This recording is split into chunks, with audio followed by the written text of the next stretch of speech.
Al hablar de la convención humana como contraria a la naturaleza, dijo que la convención, aunque suele identificarse con la cultura, no es equivalente con ella. ¿A qué se debe? Muy bien, empecemos por aclarar un matiz conceptual que no es irrelevante.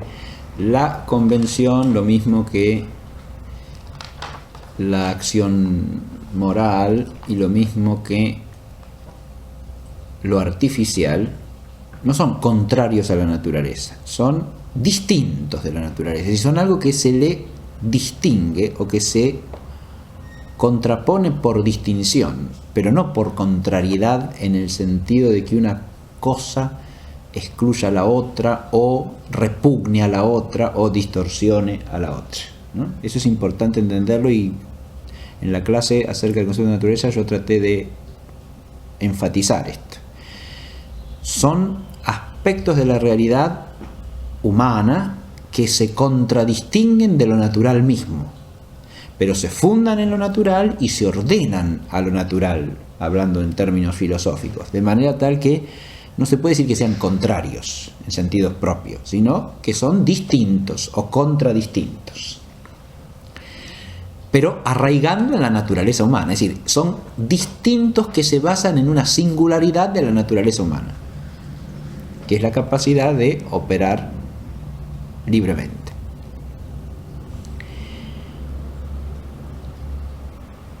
Ahora bien, en principio yo evité hacer la contraposición entre naturaleza y cultura, que es muy habitual también, y podríamos haberla tomado en general. Sucede ahí que para entrar en esa distinción entre naturaleza y cultura que hay que hacer, hay que partir de una noción de cultura, y ya el solo plantear eso nos lleva a una cuestión compleja. Tenemos que distinguir por lo menos dos sentidos de cultura que no hay que confundir. Uno es un sentido muy amplio y meramente descriptivo, en principio, según el cual cultura es todo lo que hace el hombre.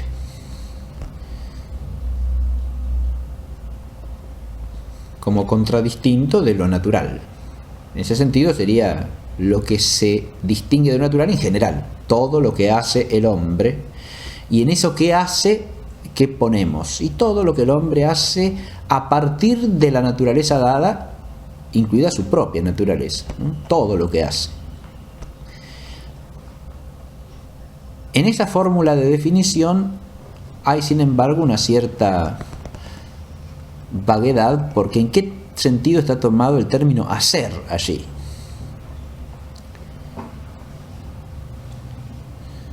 Hace lo podemos entender de lo factivo, de lo productivo, y entonces cultura parecería coincidir con la esfera de lo artificial, ¿no? Pero ahí se refiere a todo lo que el hombre hace, incluyendo también lo convencional, la esfera de las acciones morales, todo lo que los modos de relaciones sociales, las leyes humanas,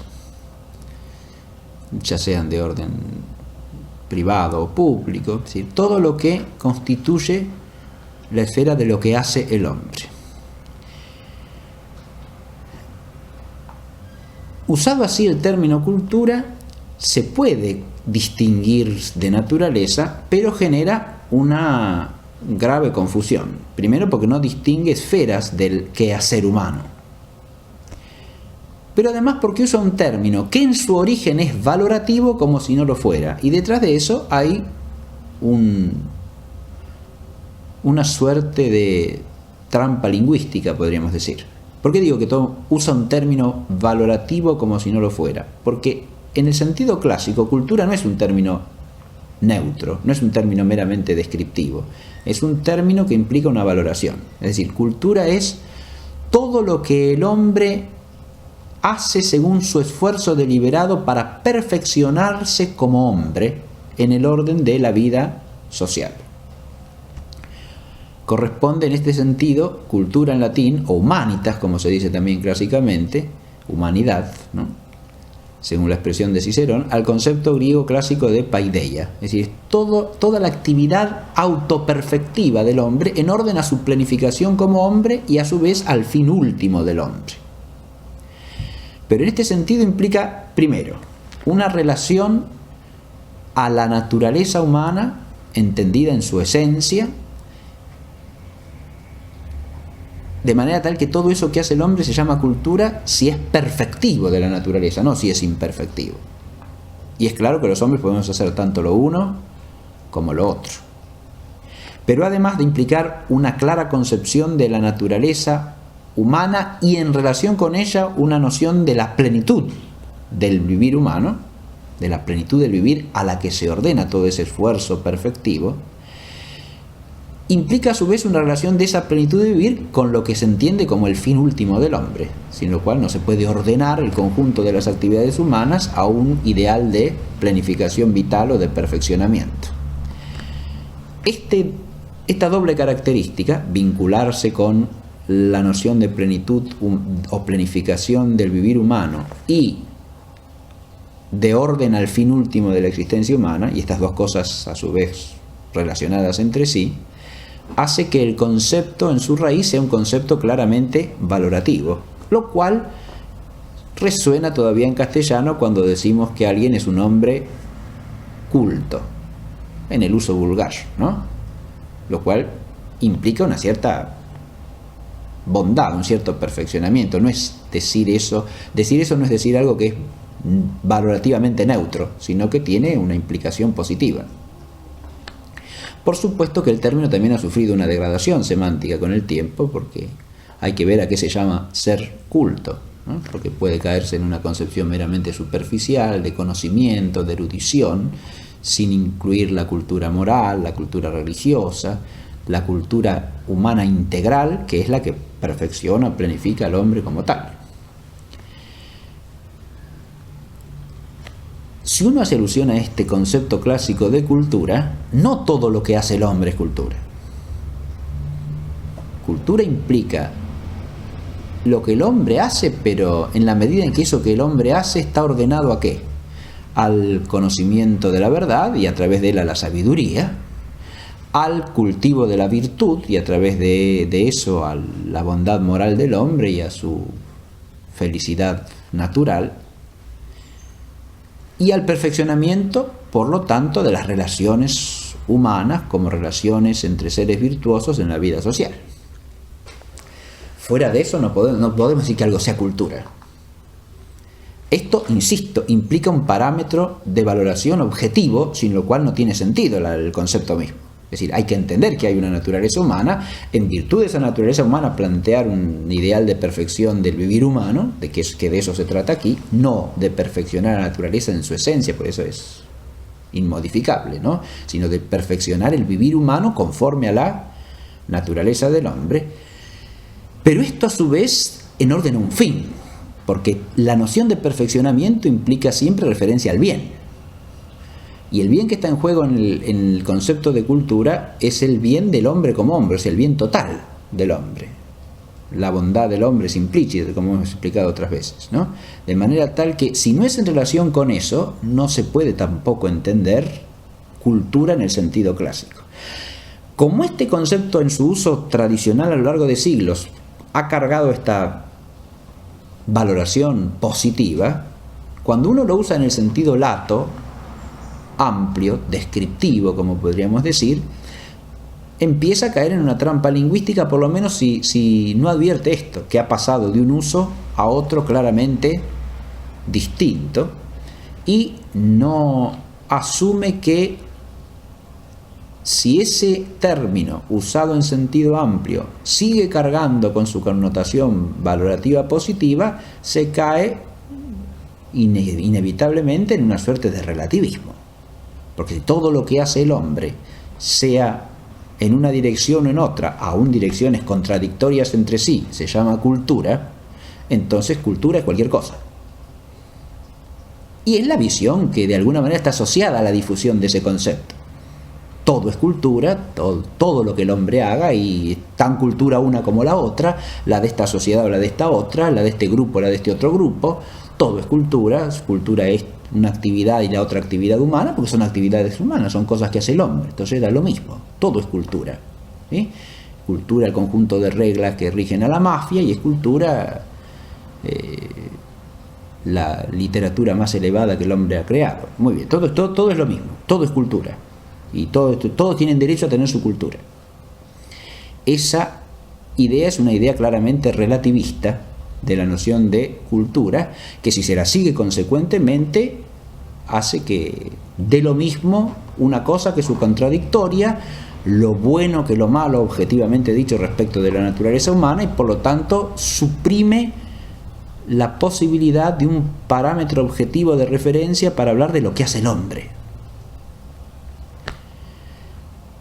De todas maneras, ese relativismo es un instrumento de uso retórico, de ordinario, para rechazar y relativizar las cosas que se quieren relativizar.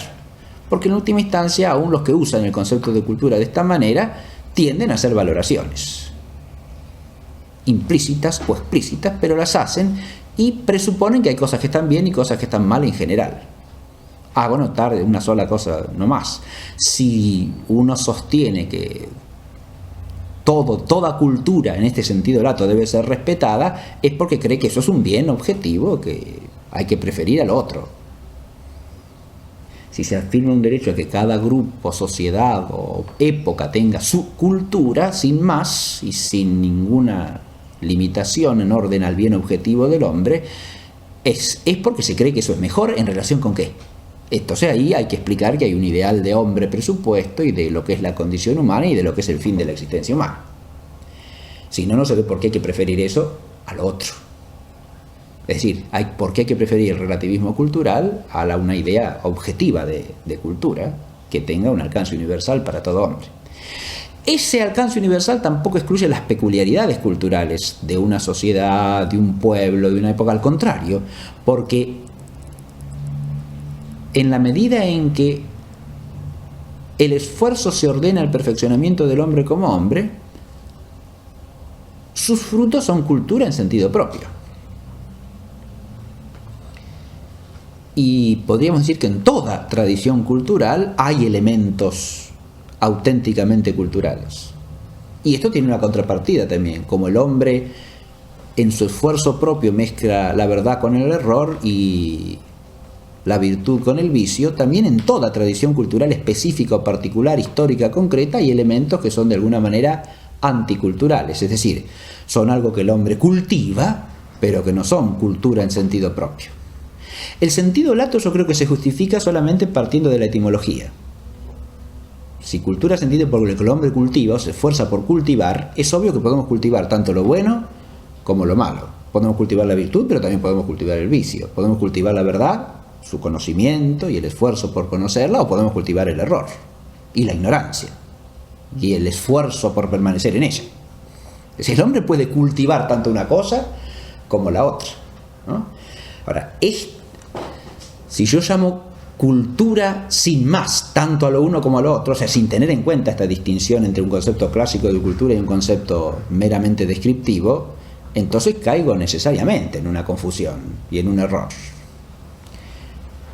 Yo puedo llamar cultura etimológicamente a todo empeño del hombre por cultivar algo, de acuerdo. Pero en ese sentido es la actividad misma, no su fruto. La actividad es un cultivo. Ahora, lo que surge de ese cultivo puede ser algo propiamente cultural o algo más bien anticultural que cultural.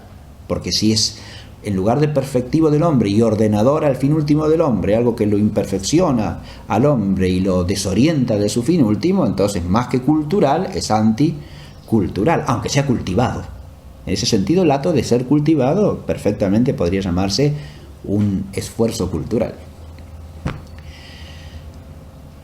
Dada toda esta problemática, yo de entrada evité, para definir lo que es naturaleza, distinguir naturaleza de cultura.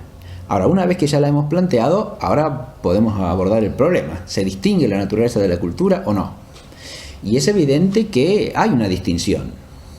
Pero, primero, La cultura no coincide con ninguno de los opuestos que mencionamos nosotros, aunque de alguna manera los incluye a todos. ¿Lo artificial es cultura? Y claro, lo artificial es fruto de la actividad del hombre como actividad cultural. Pero, atención, cultura en un sentido lato sería todo lo artificial, porque lo artificial que el hombre hace no necesariamente está ordenado al bien del hombre. Hay artificios que no tienen una orientación cultural en el sentido estricto de la palabra, sino más bien anticultural. Pero es claro que el esfuerzo del hombre por producir cosas, de algún modo, forma parte de la actividad cultural, ¿no? En el orden de la acción moral, lo mismo. El hombre puede obrar bien o puede obrar mal, puede cultivar moralmente los actos virtuosos o los actos contrarios a la virtud. Y ahí tenemos algo que de alguna manera podemos llamar cultura, ciertamente, porque en las acciones morales de los hombres se juega todo el aspecto de lo que podríamos llamar la cultura práctica, ¿no? En el sentido clásico de la palabra, la cultura del hombre en relación con el bien y con las obras humanas en cuanto buenas o no. Y ahí se implica el conocimiento del bien, el conocimiento del fin del hombre, el discernimiento de lo bueno y de lo malo moralmente. Que todo eso se puede llamar cultura, y acá tocamos otro problema. ¿El conocimiento objetivo de la verdad es cultura o no es cultura?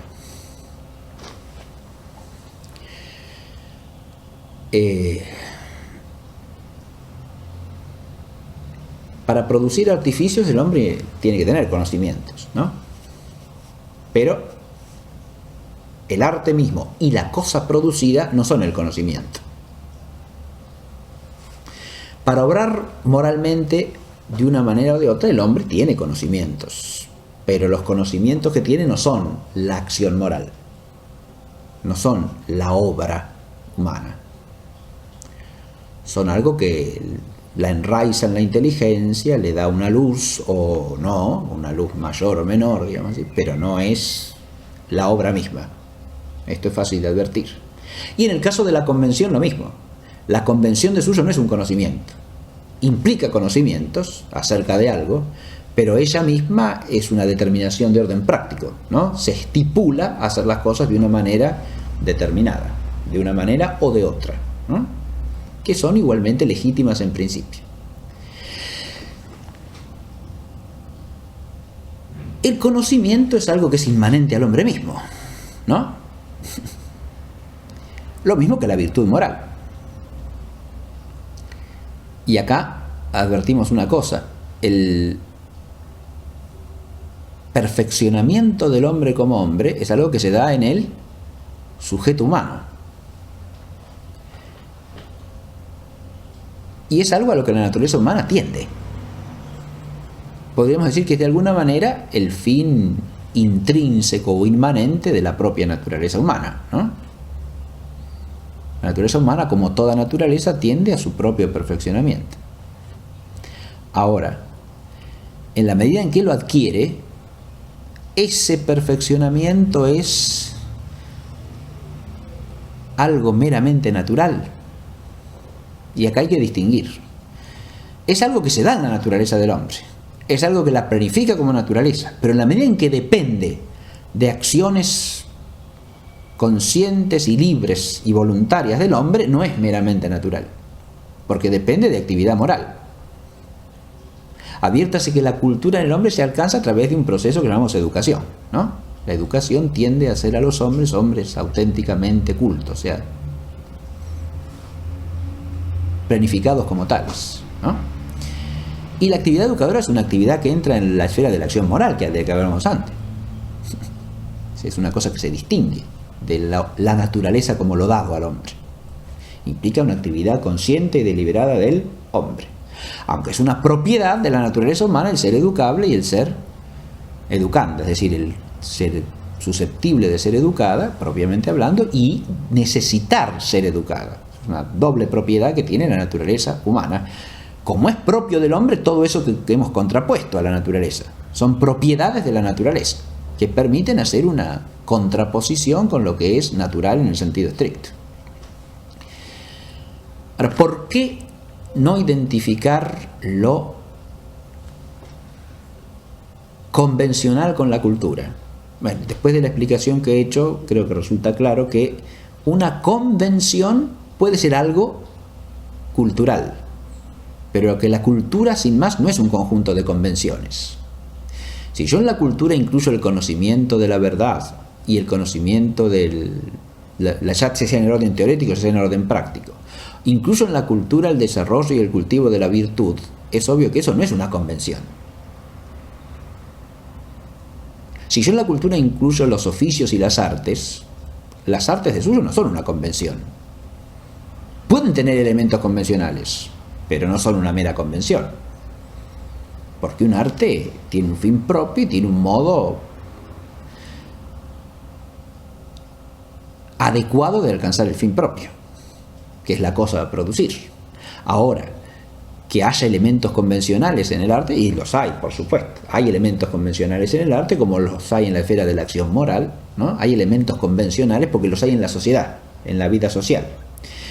Pero identificar a la cultura sin más con convención es reducir la cultura a algo que se puede estipular indistintamente de una manera o de otra. O sea, es de nuevo reducirse al carácter relativista del concepto de cultura. Se advierte esto. Si nosotros entendemos que cultura es simplemente un conjunto de convenciones, o sea, de cosas que pueden darse de una manera o de otra, es porque estamos identificando cultura con lo que hace el hombre y que lo puede hacer de cualquier manera. ¿Está claro? Y si bajo eso ponemos todas las formas de relación social, de vínculos entre las personas, de acción moral, etcétera, etcétera, caemos evidentemente en una forma de pensar totalmente relativista. La cultura no debe identificarse con lo convencional. Lo convencional es parte de una cultura, y más aún, es parte de la cultura humana, podríamos decir, de la vida social humana, antes que de la cultura en sentido propio. Ahora, podemos decir que el tipo de convenciones que establece una sociedad determinada marca su grado de cultura, en el sentido objetivo de la palabra. Porque si las convenciones son arbitrarias, son caprichosas, son absurdas o contrarias a la naturaleza, o tienden a serlo en general, es porque la cultura objetiva de esa comunidad humana es muy pobre. Es decir, no hay auténtico perfeccionamiento del hombre como hombre, o lo hay en muy escasa medida. ¿Está claro lo que digo? En cambio, en la medida en que las convenciones sean razonables, sean respetuosas del orden objetivo al que deben corresponder, en la medida en que las convenciones sean adecuadas a los fines perfectivos de la naturaleza humana, entonces tenemos que son convenciones hechas por una sociedad culta, diríamos, ¿no? Que no quiere decir acá que conoce mucho de muchas cosas, sino que es una sociedad que tiene una formación básica de los hombres que los hace ser a estos plena y auténticamente humanos en orden al fin último del hombre.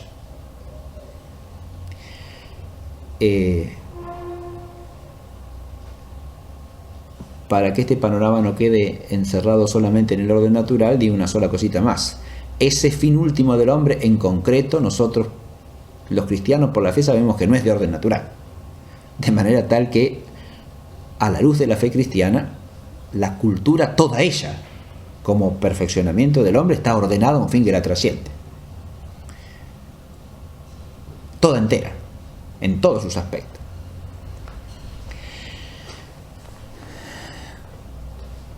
Porque el fin último no es de orden natural, insisto, y no está en la naturaleza misma. Conviene sí que agreguemos para terminar algún ejemplo de esto, ¿no? Me parece, porque los ejemplos aclaran las cosas. Y los podemos tomar de distintos órdenes de actividad.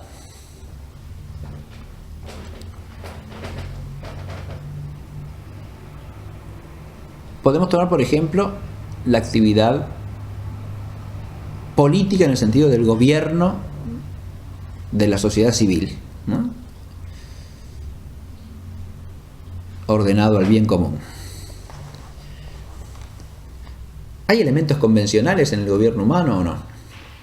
Y es claro que sí. Hay muchos elementos en el gobierno humano que son fruto de convención.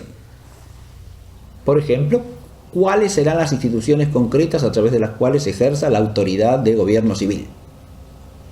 Históricamente observamos una gran variedad de instituciones políticas en este sentido, ¿no? De regímenes políticos, de formas de gobierno, como suele decirse, ¿no?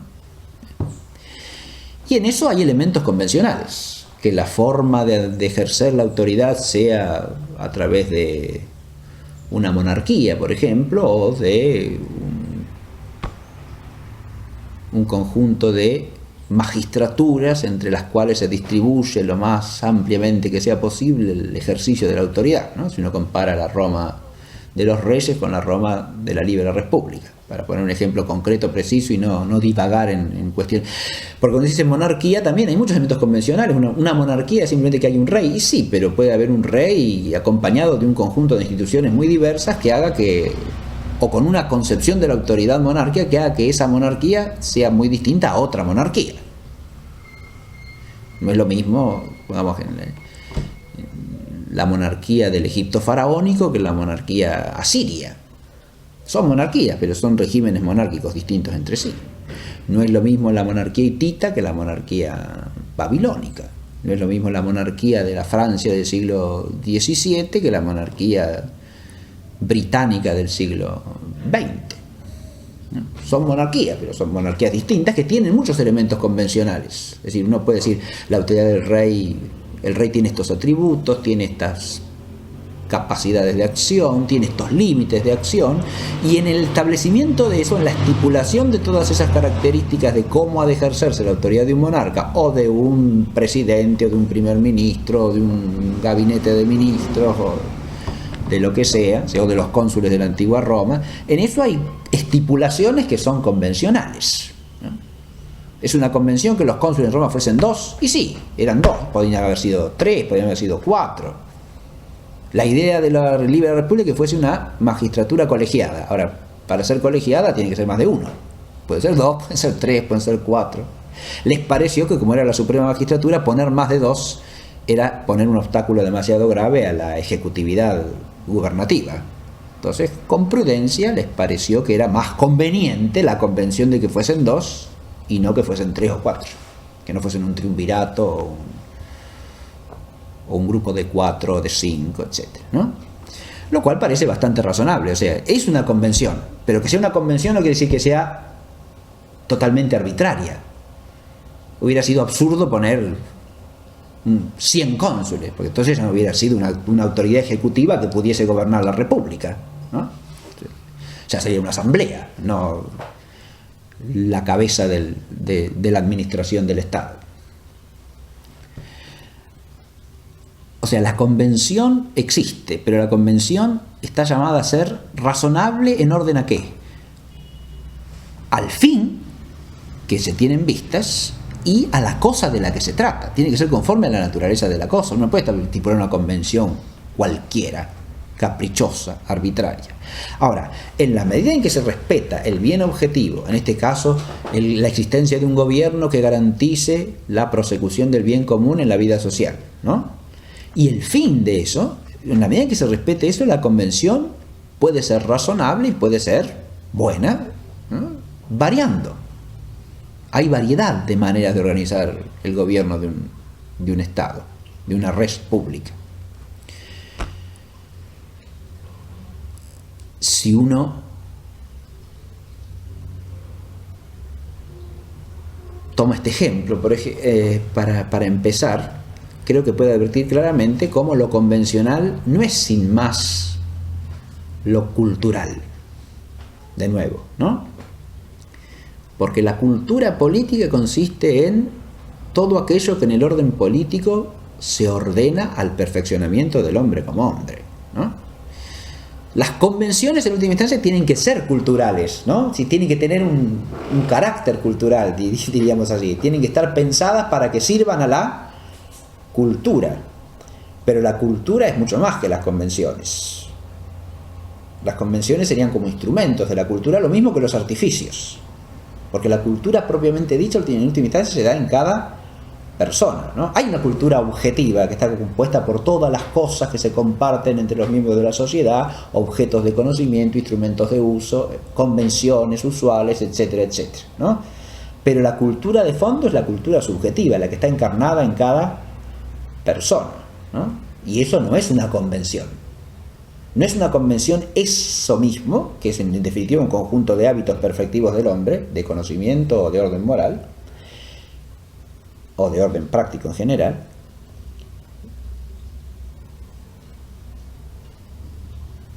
ni podemos desprender esos hábitos de su relación a la verdad y al bien objetivo, porque es lo que los constituye en hábitos perfectivos. Y ahí no hay convencionalidad. Lo que hace que una persona se oculta es que conozca la verdad y que sea virtuosa en el fondo. Y que tenga habilidades prácticas subordinadas a su virtud moral. Ahora, si uno toma esto, la cultura trasciende profundamente lo convencional. Se puede servir de lo convencional. Supongamos la cultura política. Hay verdadera cultura política en una sociedad a la medida en que hay auténtica virtud política. En gobernantes y en gobernados. Ahí estamos en una esfera que es de orden práctico. No a la medida que hay unas convenciones u otras. Ahora, las convenciones o las estipulaciones convencionales serán más o menos conformes a la auténtica cultura en la medida en que sean más o menos razonables y adecuadas a la virtud real. Esto es lo que hay que entender, ¿eh? Por eso he puesto el ejemplo. Hay cosas que son convencionales y otras que no son convencionales. Que el fin del gobierno civil es el bien común de los ciudadanos, eso no es convencional. Eso pertenece a lo que podríamos llamar un orden natural. Acá ya entramos en otro concepto que es importante advertir. La naturaleza es la raíz de un orden natural. Y eso no es convencional, precisamente porque depende de la naturaleza. Rigurosamente. Y está determinado por ella.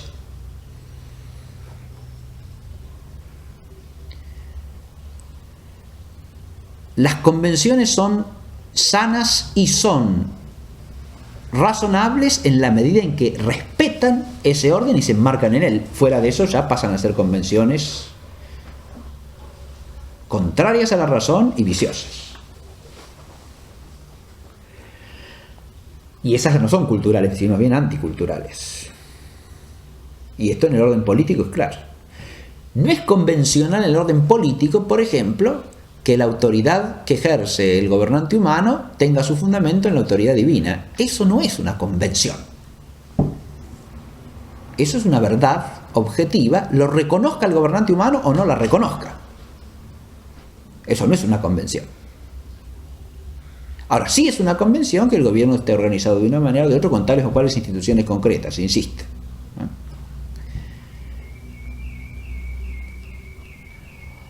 Hoy día tenemos visiones que son, desde este punto de vista, profundamente, no ya anticulturales, sino bien contraculturales, porque forman una especie de cultura paralela contraria a la verdad, que se basan en la idea opuesta a lo que yo dije.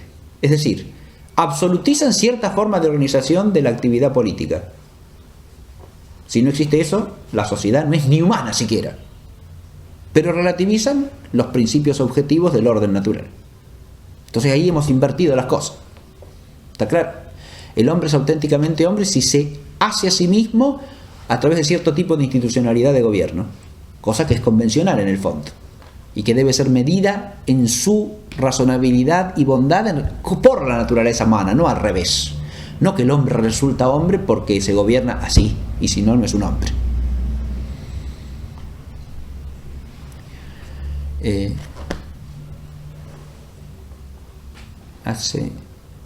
Me viene a la memoria una frasecita que estaba ahí hay unos libros de la biografía de Mozart. Me viene a la memoria una cosa que está en una ópera de Mozart, que es una famosa ópera que se llama La flauta mágica, ¿no?